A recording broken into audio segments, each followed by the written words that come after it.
Haleluya, shalom bagi kita semua. Bapak Ibu Saudara dikasih oleh Tuhan dimanapun kita berada, ya, baik itu jemaat Tuhan yang sedang menyaksikan videonya secara langsung di rumah masing-masing dan juga seluruh sahabat dimanapun Anda berada yang sedang menyaksikan video ini. Doa saya kiranya Tuhan memberkati kita semua, penyertaan Allah sempurna untuk kita semua, sehingga dalam keadaan apapun, dalam situasi apapun, kita tidak akan pernah menjadi orang yang takut, karena kita punya Allah yang besar, yang Tuhan yang dahsyat, yang Tuhan yang hebat, yang tidak akan pernah meninggalkan kita. Amin. Haleluya, haleluya, haleluya. Baik, kita langsung saja saudara buka Alkitab kita ya di dalam surat 2 Timotius pasal 1 ayatnya yang ke-7. Demikian firman Tuhan, sebab Allah memberikan kepada kita bukan roh ketakutan, melainkan roh yang membangkitkan kekuatan, kasih dan ketertiban. Saudara yang dikasih oleh Tuhan, hari ini saya akan bicara tentang Allah sumber kekuatan. Amin. Saya tahu hari-hari ini ada begitu banyak orang mulai mengalami kecemasan, ketakutan, kekhawatiran, ya. Bahkan ada banyak orang mulai mengalami kelemahan tubuh, ya, tidak bersemangat lagi, dan banyak hal lain yang terjadi di dalam kehidupan kita, ya. Namun hari ini saya mengingatkan kembali kepada saudara bahwa kita punya Allah yang hebat, kita punya Allah yang luar biasa, kita punya Yesus yang tidak pernah meninggalkan kita. Dia adalah Bapa yang baik, Dia adalah Bapa yang setia, yang selalu ada untuk kita semua. Haleluya. Nah, saudara, dalam pembacaan kita hari ini, ya, kita melihat bahwa Rasul Paulus, ya, mengingatkan atau menasihati anak didiknya yang bernama Timotius, saudara. Jadi seorang Timotius ini besar, ya, itu di lingkungan orang-orang yang mengasihi Tuhan, orang-orang yang hidup mencintai Allah. Ya, sekalipun memang kalau kita lihat orang tua daripada Timotius ini, ya, ibunya adalah seorang Yahudi yang begitu taat dengan ajaran daripada firman Tuhan. Nah, sementara ayah daripada Timotius ini adalah seorang Yunani yang notabene adalah orang-orang yang menyembah berhala. Tetapi saudara perlu ketahui bahwa ternyata sejak kecil Timotius ini dididik oleh neneknya bersama dengan ibunya untuk hidup di dalam Tuhan, hidup menurut kehendak Allah, hidup sesuai dengan ketetapan-ketetapan firman Allah itu sendiri, ya. Namun saudara, sampai pada akhirnya di masa mudanya dia bertemu dengan seorang yang luar biasa, satu pribadi yang begitu hebat yang Tuhan pakai secara dahsyat dan luar biasa, ya, memenangkan banyak jiwa, yang mendirikan banyak jemaat di berbagai kota, di berbagai daerah, di berbagai wilayah, ya. Dan pertemuan itulah yang membuat akhirnya Timotius, ya, mengambil satu keputusan untuk menjadi seorang hamba Tuhan, jadi pribadi yang mau memberitakan firman Allah. Namun saudara, sebelum dia menjadi seorang hamba Tuhan yang luar biasa, ya, kita lihat bahwa ternyata Timotius ini memiliki kelemahan-kelemahan yang tidak bisa terelakkan, saudara, di dalam hidupnya. Dia adalah seorang pemalu, dia adalah orang yang sakit-sakitan, Dia adalah orang yang tidak punya keyakinan, punya semangat, ya, tidak percaya diri. Ya. Maka dari itu Rasul Paulus sebagai bapa rohaninya terus mengingatkan dia, terus menasihati, ayo, ya, kamu bisa, kamu mampu, kamu pasti Tuhan pakai luar biasa. Ya. Oleh sebab itu dalam ayat 7 ini, ya, Rasul Paulus mengingatkan kembali kepada Timotius bahwa Allah memberikan kepada kita, ya, itu bukan roh ketakutan. Ya. Nah, kalau hari-hari ini ada orang Kristen, ada jemaat Tuhan yang mengalami ketakutan di dalam hidupmu, dengan baik bahwa Allah memberikan kepada kita bukan roh ketakutan. Memang secara manusia dengan berbagai berita yang kita dengar hari-hari ini, tidak bisa dipungkiri ada banyak juga orang akhirnya mulai takut dan sebagainya. Tetapi hari ini sebagai hamba Allah saya mengingatkan kepada kita semua bahwa Tuhan, ya, Dia memberikan kepada kita bukan roh ketakutan. Tetapi Alkitab di situ dikatakan bahwa melainkan roh yang membangkitkan kekuatan, ya, kasih dan ketertiban. Jadi ada satu kekuatan yang luar biasa yang akan kita alami ketika kita dipenuhi daripada roh Allah itu sendiri. Ya. Nah, saudara yang dikasih oleh Tuhan, ada 3 hal yang Rasul Paulus sampaikan, ya, untuk dilakukan oleh Timotius di dalam pelayanannya. Yang pertama adalah Rasul Paulus mengingatkan dia untuk mengobarkan karunia rohani yang sudah dia terima. Ya. Itu dikatakan di dalam ayatnya yang ke-6 di situ. Karena itulah kuperingatkan engkau untuk mengobarkan karunia Allah yang ada padamu oleh penumpangan tanganku atasmu. Ya. Jadi ternyata melalui penumpangan tangan daripada Rasul Paulus atau bapa rohaninya, Timotius ini menerima karunia rohani. Ya. Untuk apa? Nah, karunia rohani yang dia terima itu bukan untuk dirinya sendiri, tetapi Allah memberikan karunia rohani melalui penumpangan tangan daripada Rasul Paulus, tujuannya agar supaya dia pergunakan untuk apa? Pelayanan. Ya. Di mana saudara Tuhan panggil, ya, atau apapun karunia rohani saudara yang Tuhan percayakan kepadamu, ya, mari penuh dengan semangat, dengan gairah untuk terus mengobarkan. Mungkin hari-hari ini kita terbatas oleh karena kita diarahkan untuk tetap berada di rumah saudara, tapi bukan berarti bahwa ketika kita berada di rumah lalu kemudian tidak melakukan sesuatu. Ya, lakukanlah sesuatu.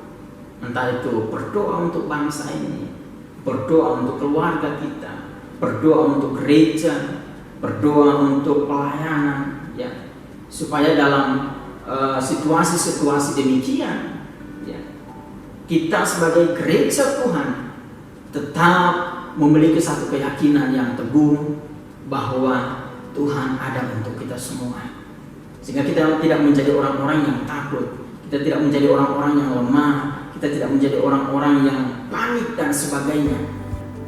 Karunia rohani yang telah kita miliki di dalam hidup kita, mari kita pergunakan, ya, untuk kemuliaan bagi nama Tuhan. Saudara, saya ingat dengan satu cerita, ada seorang tuan yang mempercayakan kepada hamba-hambanya ada beberapa talenta, ada yang 1 talenta, ada yang 2 talenta, ada yang 5 talenta, lalu kemudian dia pergi ke negeri yang jauh dalam waktu yang lama, ya.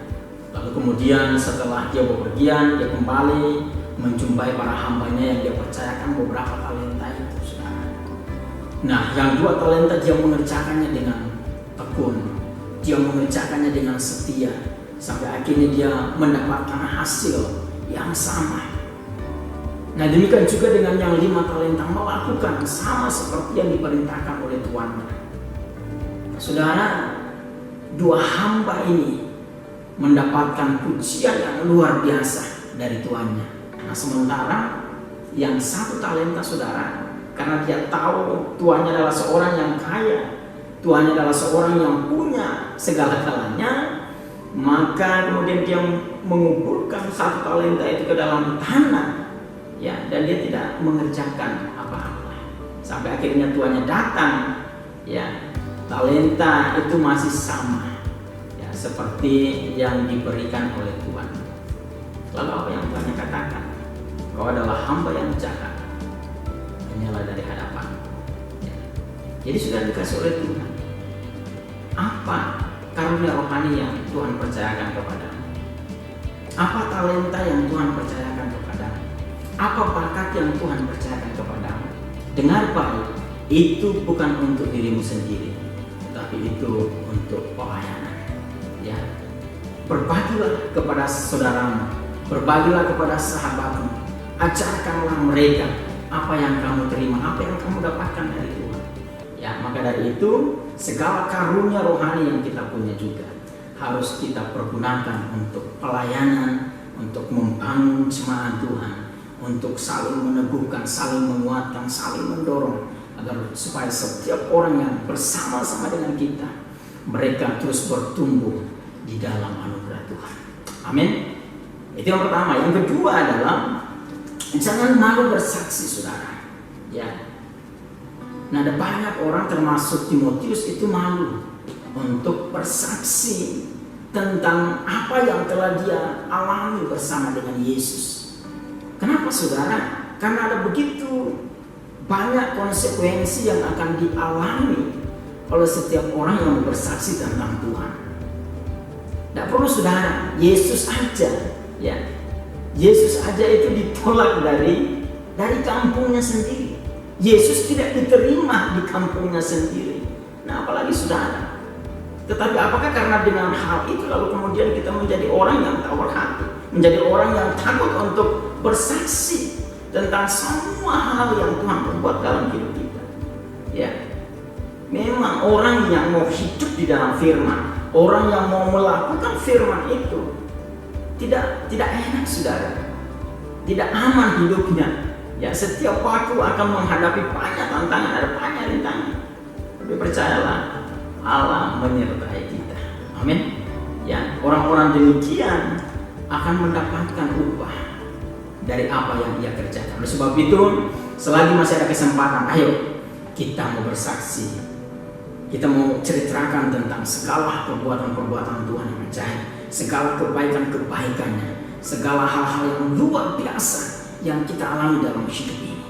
Haleluya. Kalaupun hari-hari ini dunia sedang dirasuki dengan berita-berita yang menakutkan, berita-berita yang begitu mengerikan, saudara, tetapi bagi kita gereja Tuhan, harusnya kita tampil untuk memberitakan kabar baik kepada semua orang, entah itu melalui media sosial kita, Facebook, ya, YouTube, atau hal-hal yang lain yang bisa kita gunakan untuk menjadi media pemberitaan tentang kabar baik itu. Mari kita lakukan selagi kita masih ada kesempatan. Karena kalau sudah tidak ada kesempatan, saudara, maka sama seperti hamba yang 1 talenta tadi, hanyalah pembuat kejahatan. Aku tidak mengenal kamu. Waduh, itu mengerikan, saudara.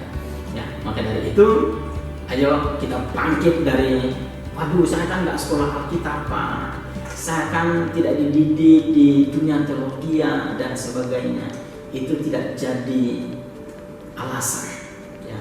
Pada waktu kita belajar firman Allah, pada waktu kita renungkan firman Allah, saya percaya Roh Kudus akan memampukan kita, akan menuntun kita, mengajar kita bagaimana caranya menyaksikan setiap perbuatan-perbuatan Tuhan yang ajaib yang kita alami dalam hidup kita. Jadi tidak ada alasan, saudara, untuk kita malu bersaksi tentang Dia. Amin. Haleluya.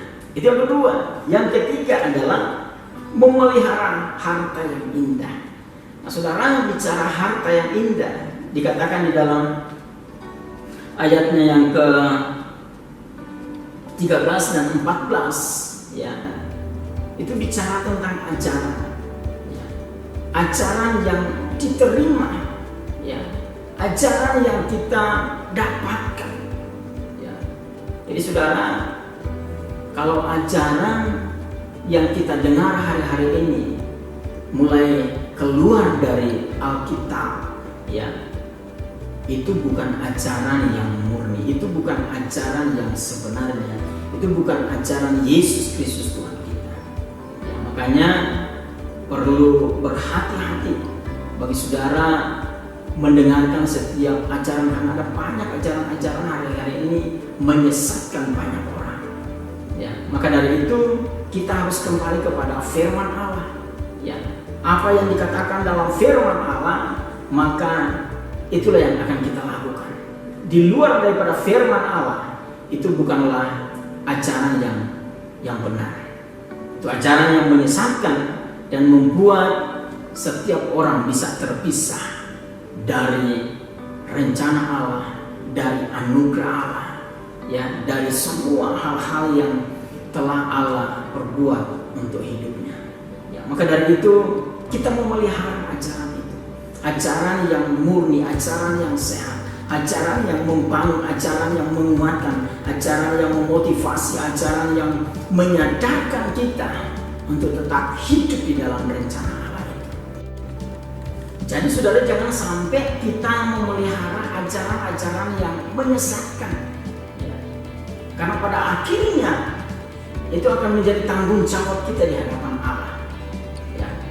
Hari-hari ini belajarlah Alkitab sebanyak-banyaknya ya, karena Alkitab inilah adalah ajaran yang sebenarnya, ajaran yang murni, ajaran yang tidak ada duanya saudara. Pada waktu kita hidup di dalam firman itu, maka orang akan melihat hasil daripada ajaran yang kita yakini ya. Saya percaya orang yang menyimpan, memelihara ajaran itu dengan baik, maka dalam segala perbuatannya, dalam segala tindakannya, dalam segala apapun yang dilakukannya, pasti akan melahirkan hal-hal yang baik, hal-hal yang bermanfaat, hal-hal yang membangun, hal-hal yang memotivasi, hal-hal yang membuat seseorang dibangkitkan untuk tetap memandang rencana Allah yang besar dalam hidupnya. Paulus mengingatkan, menasihati kembali anak didiknya agar supaya melihara ya ajaran itu, ajaran yang telah diajarkan oleh Rasul Paulus kepadanya harus dipelihara dengan baik ya.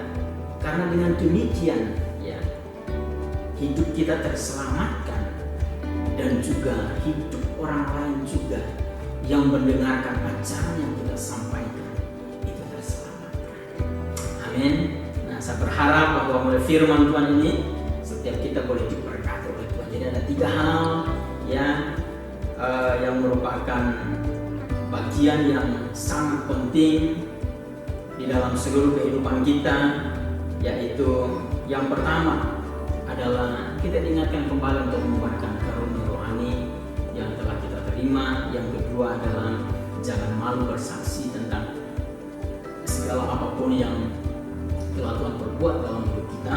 Dan yang ketiga adalah memelihara harta yang indah, memelihara ajaran itu, memelihara segala sesuatu yang telah kita terima bersama dengan Tuhan. Dan percayalah pada waktu kita mengerjakan segala sesuatunya dengan setia, maka kita akan menerima upah dari apa yang kita kerjakan.